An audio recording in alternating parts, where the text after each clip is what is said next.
Assalamualaikum warahmatullahi wabarakatuh. Perkenalkan, nama saya Profesor Dr. Aditya Sukmana. Saya anggota Dewan ISMI Jatim.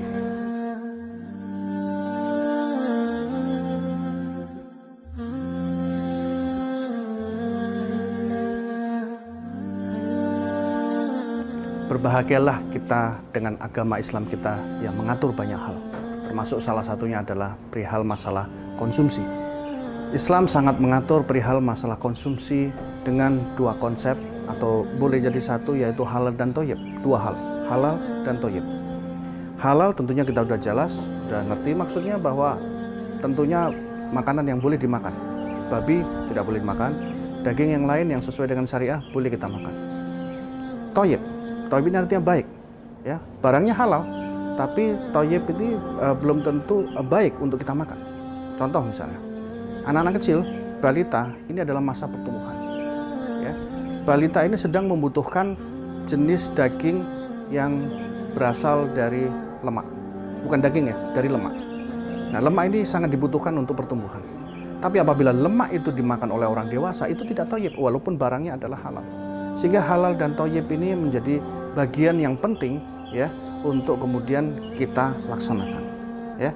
Hal yang lain adalah kita perlu tahu bahwa Islam sangat mengatur perihal tentang konsumsi juga, yaitu kita lihat dalam salah satu surat dalam Al-Quran itu mengatakan bahwa makan dan minum tapi jangan berlebihan.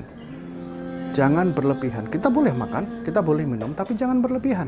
Ya, kenapa? Kita udah tahu kalau makan berlebihan itu dampaknya akan sangat banyak sekali. Ya, makan berlebihan itu akan menyebabkan kita untuk malas bekerja, produktivitas kita menurun. Kemudian kita tidak bisa memikir, ya, memikir apa? Karena perut sudah terlalu kenyang. Oleh karena itu, makan dan minum, tapi jangan berlebihan. Hal yang kedua adalah kita semua tahu bahwa dianjurkan dalam Islam itu menganjurkan kita semua berhenti sebelum kenyang. Makan ketika lapar, berhenti sebelum kenyang. Ya, ini menunjukkan bahwa kita harus makan sampai dengan titik tertentu di mana kemudian belum sampai pada tahapan kenyang, supaya kita bisa beraktivitas lagi, bisa tetap produktif lagi. Ya. Kemudian ada lagi kita bicara tentang sepertiga makanan, sepertiga minuman, dan sepertiga kosong. Ya. Jadi dari sekian banyak arahan dalam Islam itu menunjukkan bahwa kita nggak bisa makan sembarangan, kita nggak bisa makan dengan kuantitas yang berlebih. Itu kenapa? Karena ini berhubungan dengan yang lain. Apa misalnya?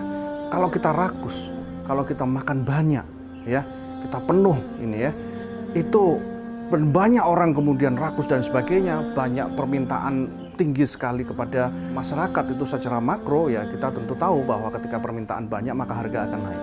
Tapi yang penting di sini adalah bagaimana kita bisa menjaga level konsumsi kita. Kita harus ingat, apalagi dalam bulan Ramadan ini. Bulan Ramadan ini bulan yang penuh berkah, bulan yang kemudian dianjurkan kita untuk banyak-banyak sedekah. Perlu kita ingat bahwa nominal yang sama bagi kita akan berbeda dengan bagi orang lain, walaupun nominalnya sama. Kita makan siang, kita punya kepuasan, satu piring makan siang kita, ya, kita ada kepuasan.